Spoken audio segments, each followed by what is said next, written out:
bueno, realmente puede haber bienestar mientras sigamos teniendo un sistema económico capitalista, ¿no? Que pues el sistema capitalista no se caracteriza por buscar el bienestar general de las mayorías. Entonces, ¿cómo la 4T integra o busca superar estas contradicciones? Es decir, estamos hablando de que el proyecto de la 4T busca superar al neoliberalismo, pero esa superación en cómo se caracterizaría, cómo se queda, cómo la trasladamos a las acciones concretas del Estado y también pensar, ¿no? Si eso es posible en estos momentos, como lo que mencionabas, de quizás un proyecto de integración hacia los BRICS o un proyecto de desarrollo latinoamericano o inclusive también un proyecto de desarrollo y de vinculación con China, que quizás eso por el momento sea lo más problemático, pero ¿cómo verías tú que estas contradicciones se puedan superar y si es factible que en este momento lo podamos hacer con, ahora sí que con todas las características que hay en el entorno y en el concierto internacional?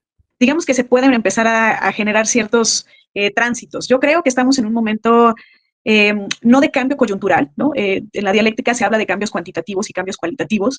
Pienso que este momento histórico que estamos viviendo en el mundo es un cúmulo de cambios cuantitativos que están llegando al punto de un salto cualitativo, ¿no? Entonces, pienso que en este momento estamos justamente en esa coyuntura que dará un cambio o que puede dar ese cambio estructural que necesitamos.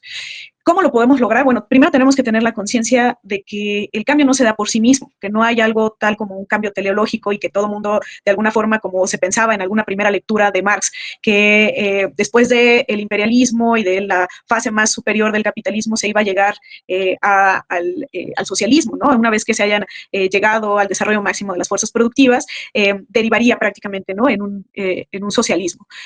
Bueno, eso me parece que lo tenemos que ir construyendo juntos, tenemos que ir caminando y empujando con una conciencia profunda, ética, crítica, hacia donde queremos navegar, ¿no? Hacia donde queremos ir. Como les mencionaba en un principio, pues tal vez pensamos a veces que los planes tienen que ir muy estructurados y que tienen que ir paso a paso y es una receta de cocina, pero el plan es una orientación en realidad y los planes se pueden corregir. De hecho, nosotros hemos visto al menos 4 versiones del Plan México.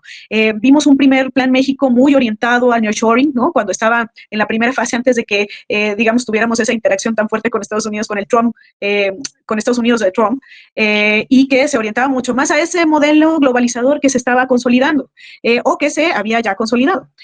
Sin embargo, pues llega Trump con un nacionalismo proteccionista y nos hace revirar un poco ese plan que teníamos. Entonces, dejamos un poco al lado, incluso no sé si has visto, pero pues ya ese término del nearshoring hasta se quedó atrás, ¿no? Porque ya justamente ese mundo globalizado quedó un poco ya atrás con todo lo que está sucediendo con Estados Unidos y con los aranceles de Trump. Entonces, nos hizo repensar ese Plan México y entonces empezamos a repensar, en vez de estar pensando en un Plan México orientado hacia el exterior, empezamos a pensar en un Plan México orientado al interior, ¿no? A reforzar el mercado interno, a pensar en lo hecho en México, a pensar en las soberanías, a pensar en un medio ambiente más sano, porque necesitamos también pensar en eso como un primer elemento fundamental, porque, digamos, si no pensamos en un medio ambiente más sano, pues difícilmente cualquier cosa que hagamos va a funcionar.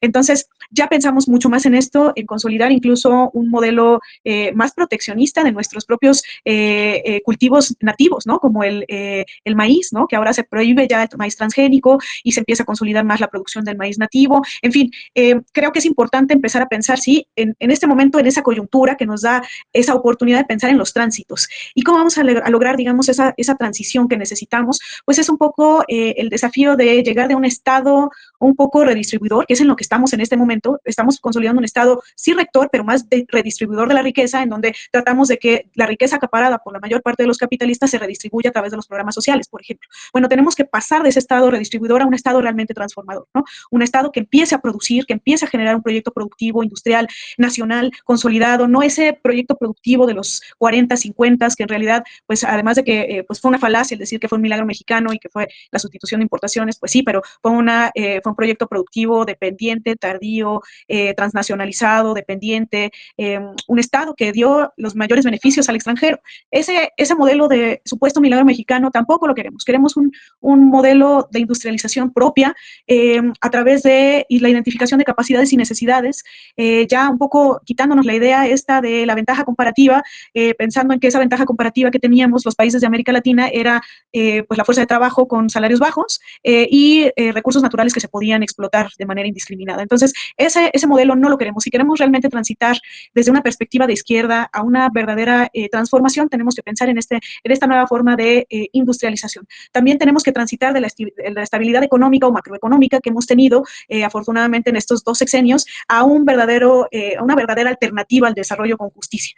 Tenemos que fortalecer este mercado, este crecimiento endógeno, digamos, con base en estos polos regionales de desarrollo, pero con una planeación estatal muy fuerte, que pase de la planeación estratégica, que fue realmente la planeación que se generó de manera tecnócrata, a una planeación deliberativa, a una planeación en donde la gente está involucrada en los procesos, donde la población sea la que tome también las decisiones. Recordemos que este proyecto es un proyecto del pueblo, es un proyecto de un movimiento social que tenemos que seguir escuchando, que es importantísimo que el gobierno no se separe del pueblo. Entonces, en este sentido, estos polos de desarrollo, estos PODEBIS o PODECOBIS que se llaman ahora, son importantes que se platiquen, que se participe del pueblo para que se escuchen sus voces y sepamos cuáles son sus necesidades y que ellos participen de este crecimiento con esa idea de la prosperidad compartida para que pues la economía social y solidaria también se vea reflejada en estos polos regionales de crecimiento. También se debe transformar esta economía para incluir la autogestión. Esta idea de las economías populares es importante, las cooperativas, y que empiece no solamente a generarse con recursos estatales, porque de alguna forma eso tendría también cierto límite. Tenemos que empezar a generar nuevas formas de financiamiento en donde las pequeñas unidades económicas, que son las que dan la mayor parte de los empleos en nuestro país, se vayan consolidando y vayan encontrando también sus nuevos rumbos. Tenemos que encontrar también y avanzar hacia una justicia social territorial más profunda, en donde se reconozcan las autonomías de los pueblos originarios, se reconozcan usos de suelo diferentes, que haya una gobernanza popular, en fin,